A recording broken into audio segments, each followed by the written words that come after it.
Lately I've been kind of feeling like there's a lot of noise on the internet about being a handmade business owner, but more specifically in the soap making space. And while I think that that is typical, especially for this time of year when so many people are going to begin this hobby in the upcoming new year, or it's a goal of theirs to start their own business and, they're leaning towards being a soap maker.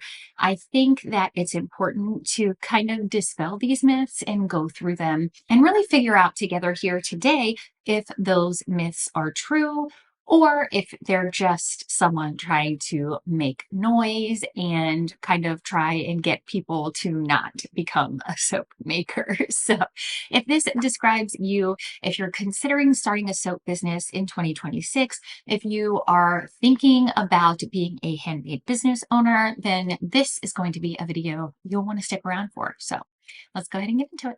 Well, welcome back to the Strategy Studio. Hopefully, welcome back anyway. My name is Sarah, and I am a part time handmade business owner and coach or strategist or mentor for others who love having this passion based business, but don't want to necessarily give up their day job to fulfill it and find success, right? So, here is my Strategy Studio, my hub, if you will, of resources and teachings for people like you. All right.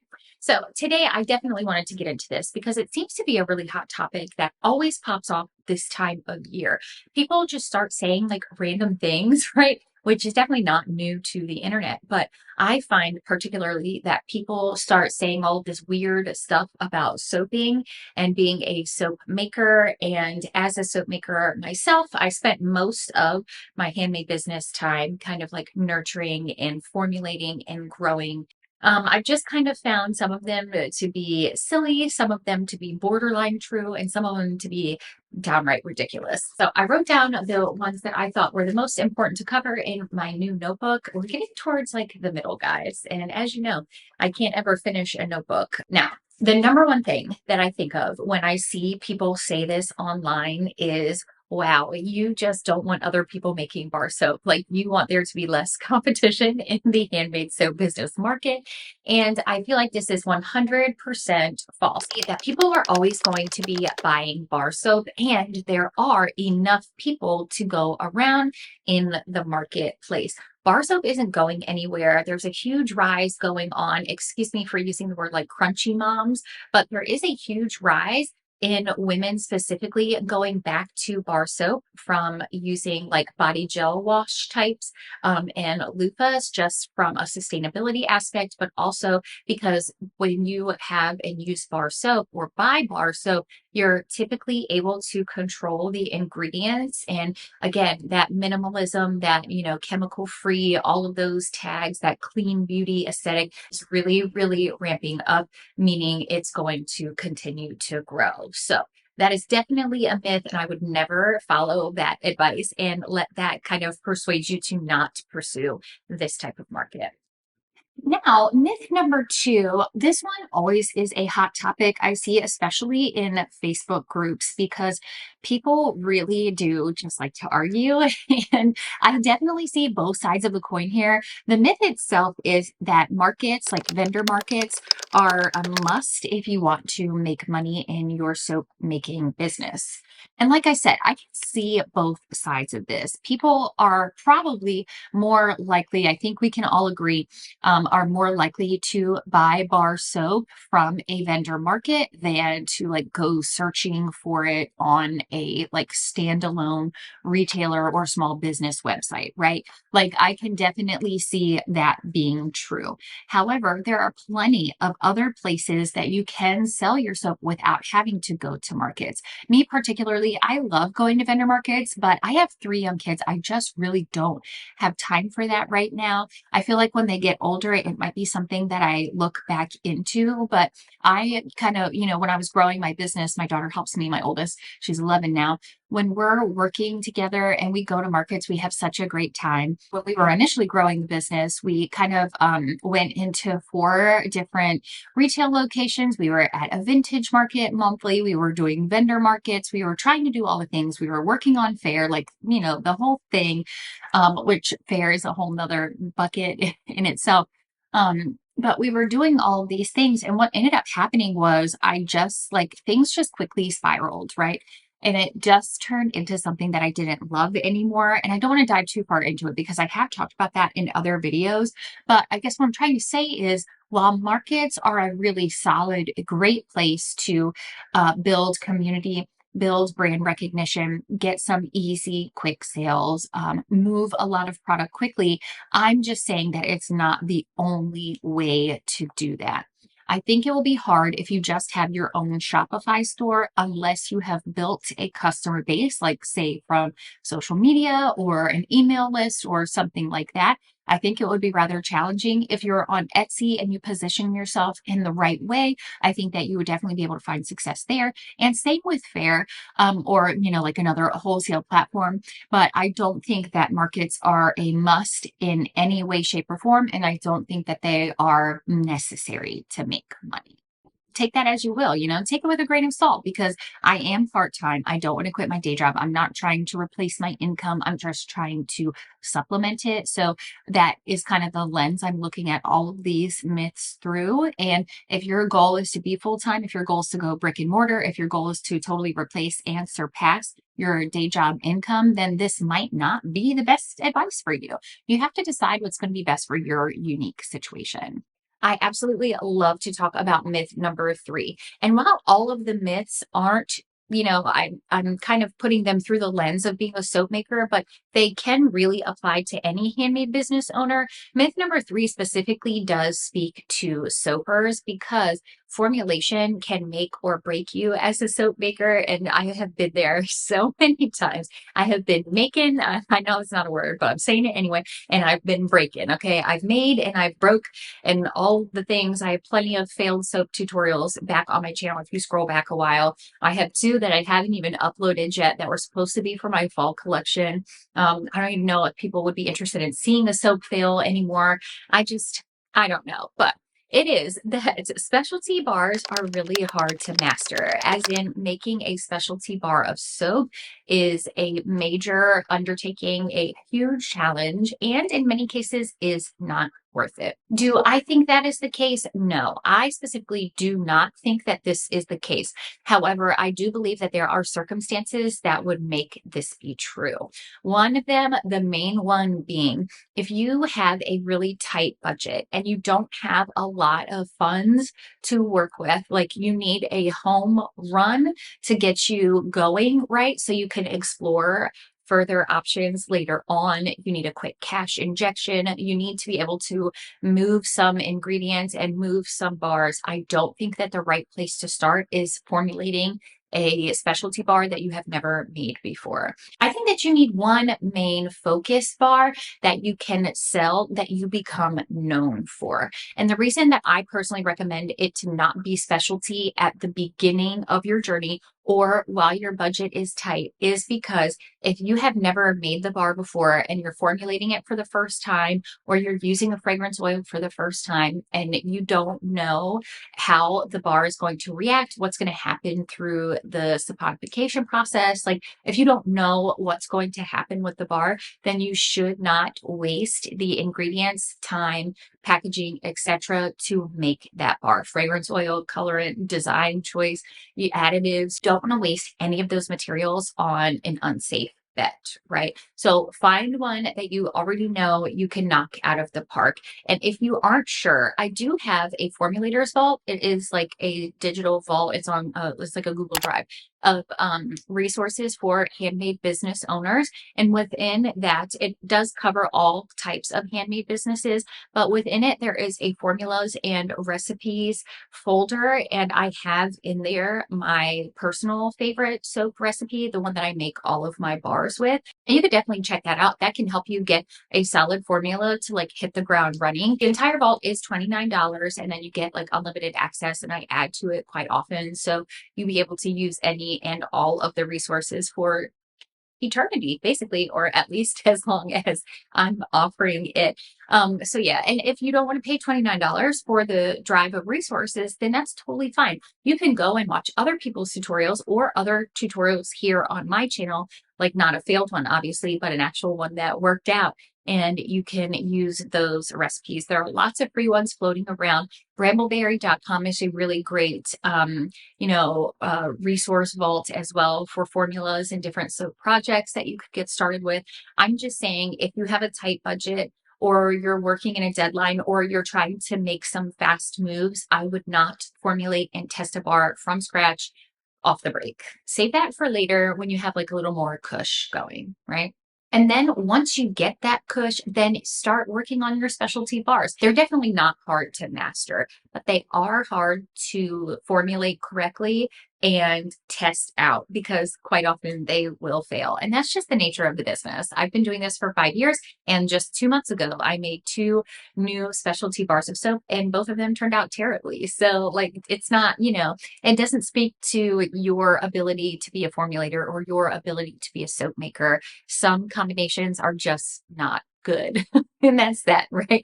So don't let it get you down. Do what you need to do, and then find a formula or create a formula that you can master a little bit later on. Myth number 5. I absolutely love talking about myth number 5 because there is very strong evidence to support both sides of this fence. And I just kind of wanted to tell you my perspective on it. Again, you may agree and you may disagree. We can absolutely chat about it down in the comments below. I'm reading and responding to your comments when you leave them as soon as I possibly can. But let's keep this going down there. Myth number 5, wholesale is the best avenue for sales as a soap maker. And I do see this argument quite heavily in the candle making community as well. Here's kind of my take on that. I think that wholesale can be an amazing strategy.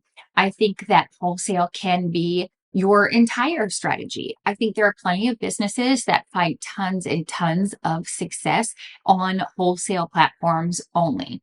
However, I personally don't think that it is the best or like the ultimate strategy, if that makes sense. As we know, wholesale gives you the advantage of moving a ton of product with smaller margins, and that might be what you're looking for.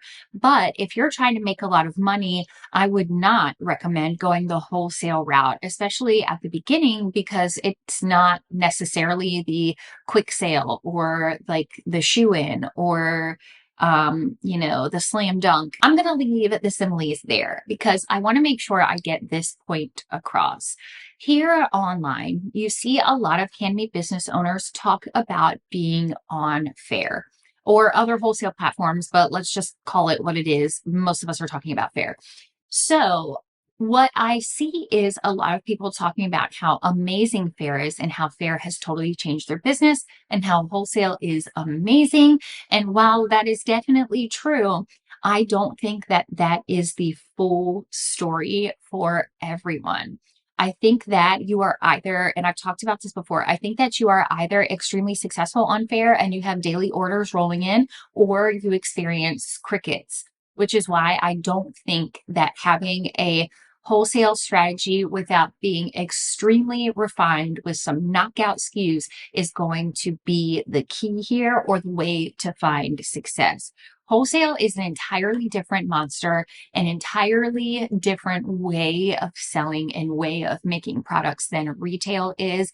And I think you have to decide which is going to be best for you and kind of what you're looking for. If you want to be small batch, wholesale might not be the best for you. If you want to make $10 profit on every product that you make, wholesale may not be the best place for you, right? There's a lot of fees, especially. So I don't know. You kind of have to weigh those options for yourself. If you want to talk about that more in depth, I could film a separate video about it. I've been on Fair, I've done retail, I've done consignment, I've done wholesale, I've done all the things. I've private labeled, I've done favors, I've done promotional products. So I've kind of dabbled in all of these different areas and can tell you the pros and cons of each avenue. If you want to see that, definitely let me know because I'd be happy to film. I feel like that would probably be pretty long, but we could definitely get into it. I'd love to do that. So let me know if you'd be interested in hearing those like different avenues and the pros and cons of each. And then we're going to move into myth number 6 really, really quickly. Myth number 6 is something that I have a lot of experience in kind of accidentally.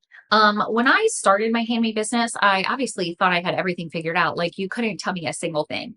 And once I started finding like those pockets of success, it really like came to a head how I had no idea what I was doing and how much I misjudged the complexity of being a handmade business owner or a small business owner or a women-owned business, mother-daughter teen business, whatever you want to call it, all those things, right? So what I found is that being handmade or being small batch or being a minimal ingredient brand is not enough. It's just not. I feel like I have talked about this in a couple of recent videos as I've been reflecting on my various pivots of 2025, which again, thank you if you've stuck through those. I really do feel like I am solid in who I am and solid in the direction that my channel and the strategy studio and my handmade business are going in. So that's very exciting. And I appreciate you staying with me while I kind of figured myself out week by week through my channel here. But I feel like saying that you're a handmade business or saying that you're a small batch business or a chemical free business or a minimal ingredient business is no longer a special way to describe yourself that will bring people to you. It is a standard for products as we know them. And this goes more heavily with like a cosmetic or a bath body or a home fragrance type, right? Like if you're watching this as like a plushie crocheter or something like that, I don't think that this necessarily applies. But if you do anything in candle making, soap making, body products, home fragrance, like that kind of stuff, people tend to use these markers as their unique selling perspective or their entire brand theme, but it's just not anymore. It did used to be, but as we kind of get again into like this little crunchy mom kind of churning of events, everyone's tired of all the chemicals, everyone's tired of formaldehyde candles, everyone is tired of unnecessary chemicals in their food and every single thing that they have in their clothes and the detergent and all the things, right? As people start to look at those chemicals and realize there are other options, these labels are no longer the differentiating factor that they used to be. It's now commonplace. It's now an expectation for customers. So you have to figure out a different way to describe yourself if you want to set yourself apart. One way that you can do this is by going to the description box below and going to my free brand concept workshop. A lot of planning, preparation, and filming went into that workshop. It's an hour long and there's an entire slideshow. There are worksheets to download. Like it's a whole thing. I would love for you to check it out because the entire purpose of that workshop is explaining exactly how a brand concept will set you apart from others. It's going to give you live walkthrough examples. Well, it's a recording now, but when I did it, it was a live walkthrough. It's going to help you plan your own brand concept, how to be magnetic, how it helps every aspect of your business, future steps, how it guides your decision making, like all the things.